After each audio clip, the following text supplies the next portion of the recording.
Ahora voy a introducir a otro amigo que nos va a hablar sobre precisamente el punto de la reconciliación dentro de todo este principio de la justicia transicional. Me refiero al pastor Mario Félix Leonard, que es de nuevo pastor bautista y fue hasta recientemente el pastor de 2 iglesias en los poblados de Villa Clara, en Cuba. Es autor del blog Cuba Confesante y defensor de derechos humanos. Se graduó de Ciencias de la Información en la Universidad de La Habana y de Estudios Teológicos de Laurel University.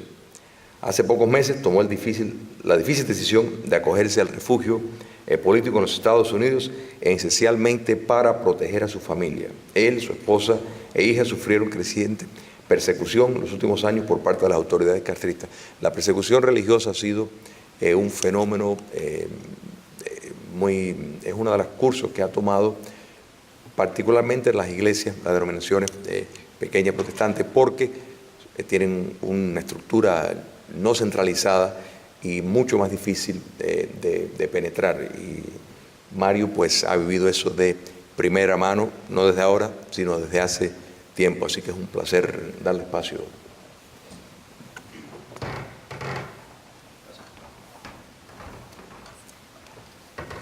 Bueno, hablando de justicia, el tiempo es implacable y nos pasa la cuenta, porque tengo el reto ahora, son las 5:20 y se anuncia que termine 5:45. Y yo creo que nuestro panel va a perder muchísimo si no tienen las preguntas de ustedes. Por cierto, les agradezco mucho que se hayan quedado hasta ahora acá y realmente pensé que iban a haber menos personas por el horario, pero además son muy distinguidos los que están acá. Así que voy a atenerme rápidamente a mi ponencia, que está escrita, para no alargar demasiado, no divagar. Y como pastor, al fin y al cabo, acostumbrado a citar textos bíblicos, tengo 2 exergos a mi ponencia.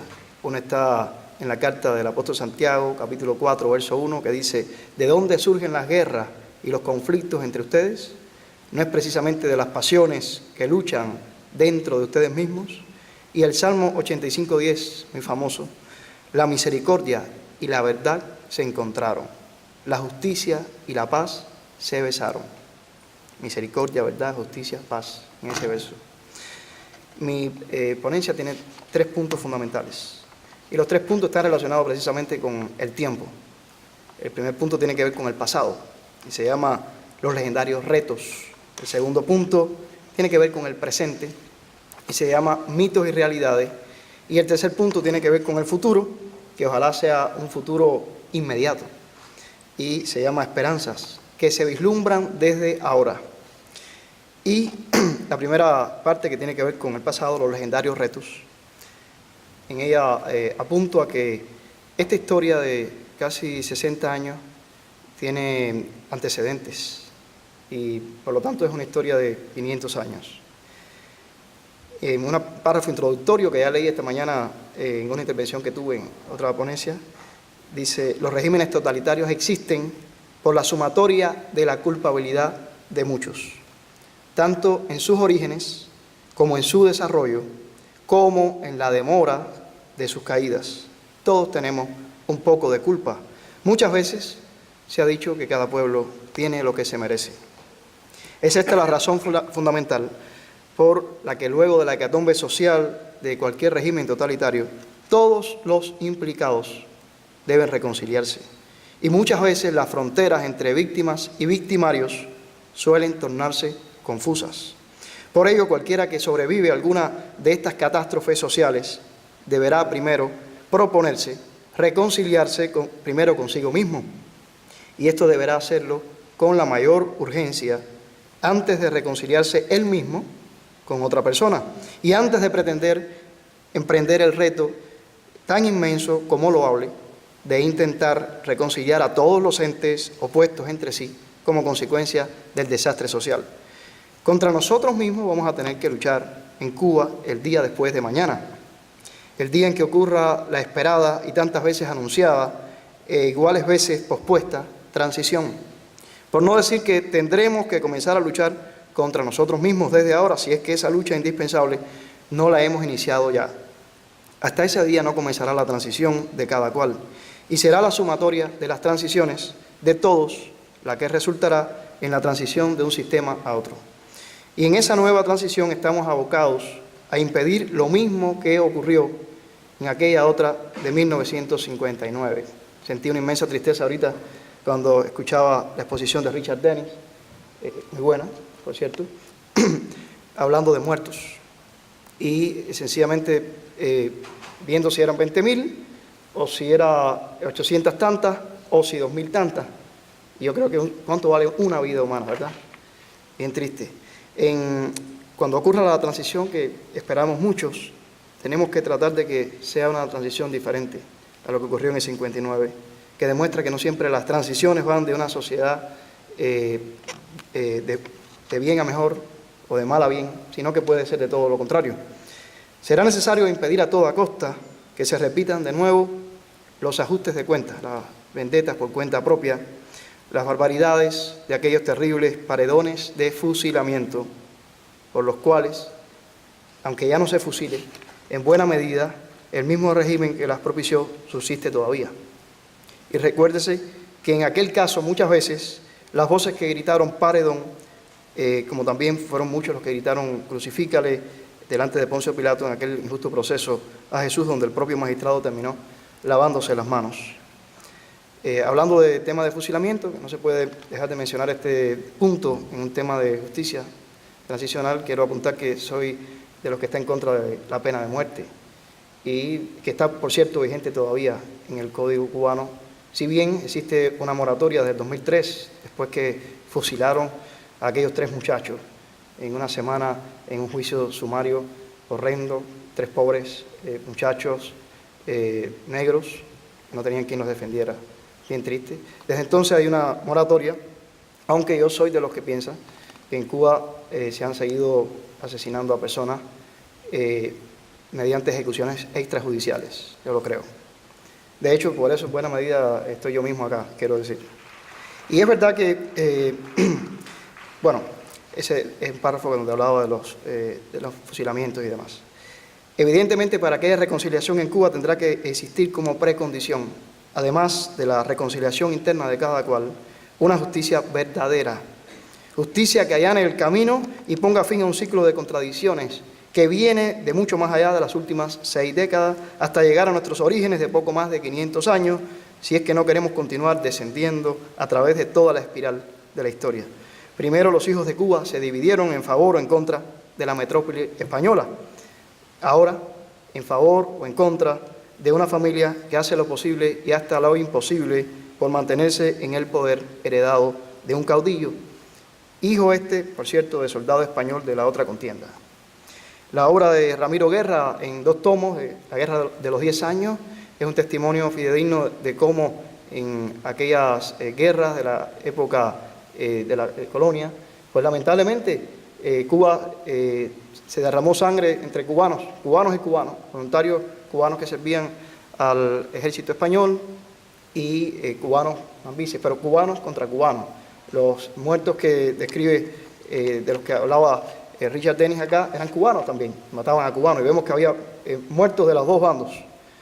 Y en estos 60 años también tenemos muertos de los 2 bandos. Como mismo decía ahorita, que me alegro que por lo menos desde el punto de vista del fusilamiento hay una moratoria, la pena de muerte, aunque en cualquier momento se puede levantar.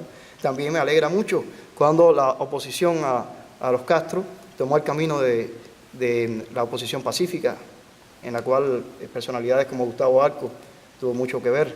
Eso me alegró mucho y, por cierto, me alegra que no tengamos esas noticias de hace tantos años atrás donde a cada rato había un muerto aquí en Miami por una bomba.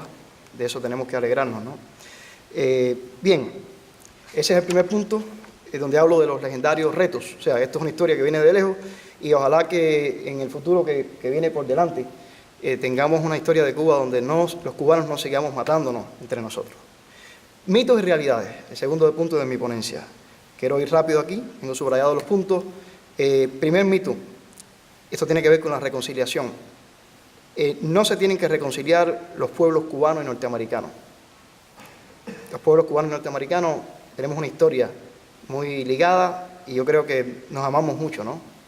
Ahí sobran los documentos, pero yo menciono en mi ponencia un documento que, por cierto, algunos afirman que es el primer bestseller de la literatura norteamericana, del periodismo, que es el mensaje a García, donde se relata la historia de Andrew Sumner Rowan, que se interna en el oriente de Cuba, enviado por el presidente William McKinley, para tratar de ver al mayor Calixto García, a fin de conseguir apoyo al desembarco norteamericano, escrito por Herbert Hoover.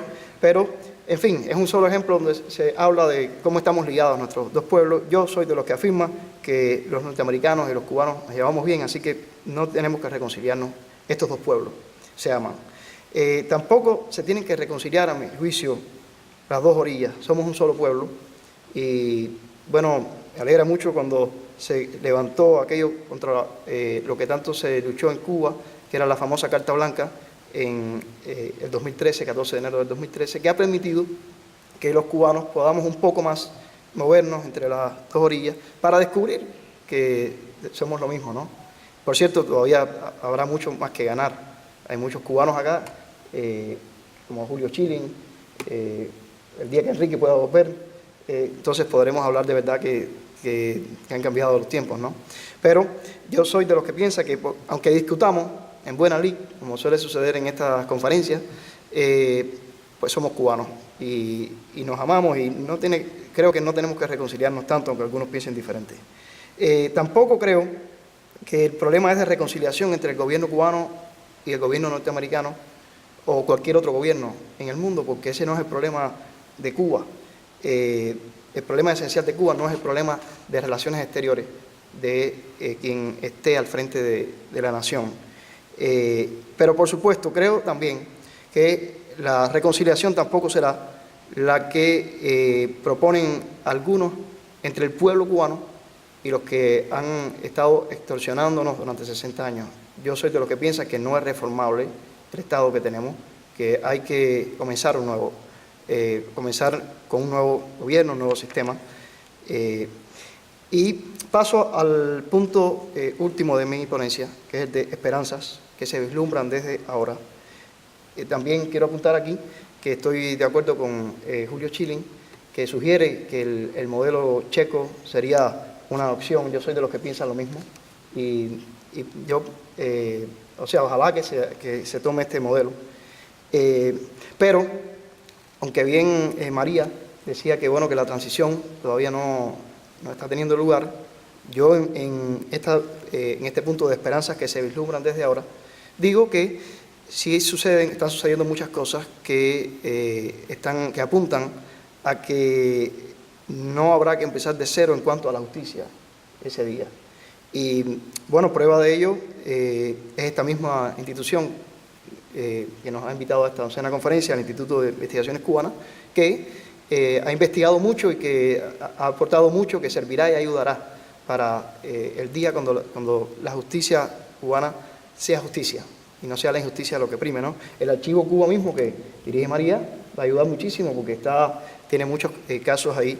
Y así sucesivamente. En mi ponencia yo abordo un caso particular, pero no voy a dedicar tiempo porque no lo tenemos y quiero escuchar sus preguntas, donde pongo un ejemplo que a mí me tocó vivir en carne propia, de alguien que yo afirmo que fue ejecutado extrajudicialmente en Cuba en el año 2011, Juan Wilfredo Soto García de Santa Clara, que unas horas antes de morir, justo después que le dieron una golpiza policial, Dios permitió que se encontrara conmigo, me contara lo que sucedió y que yo tuviera una cuenta en Twitter activada y publicara en ese momento real que Juan Wilfredo Soto había recibido una golpiza.